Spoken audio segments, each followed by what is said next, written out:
Aibda Leonardo Sinaga dalam pemerasan dan penyiksaan tahanan cuma dituntut 8 tahun penjara. Aibda Leonardo Sinaga, anggota Polrestabes Medan yang menjadi dalang pemerasan dan penyiksaan terhadap tahanan bernama Hendra Syahputra hingga tewas cuma dituntut 8 tahun penjara. Dalam persidangan yang digelar di Pengadilan Negeri Medan, Aibda Leonardo Sinaga padahal dijerat pasal 170 ayat 2 ketiga yang ancamannya 12 tahun penjara. Selain itu, dalam persidangan, Aibda Leonardo Sinaga selalu berbelit memberikan keterangan.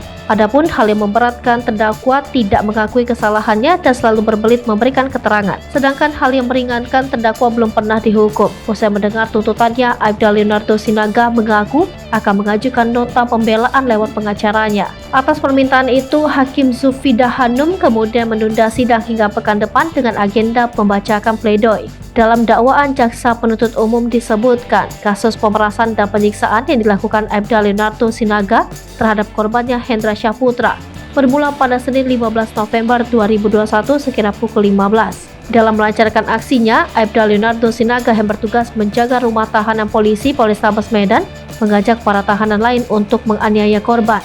Sebelum korban dianiaya sedemikian rupa, korban sudah sempat diperas sebanyak 5 juta rupiah oleh Aibda Leonardo Sinaga. Selanjutnya, Aibda Leonardo memanggil Andi Arpivo yang merupakan polisi berpangkat Bribka, tapi tahanan dalam kasus narkoba.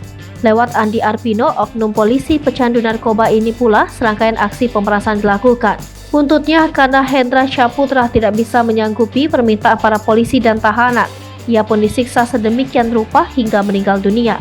Kasus ini pun sempat menjadi perhatian karena diduga banyak perkara serupa terjadi di RTP Polrestabes Medan. Ketika kasus ini bergulir, Irjen Ferdy Sambo yang kala itu masih menjabat sebagai Kadipropam Mabes Polri sempat pula menyambangi RTP Polrestabes Medan ini. Ia datang untuk mengecek kondisi RTP Polrestabes Medan karena adanya kasus tersebut.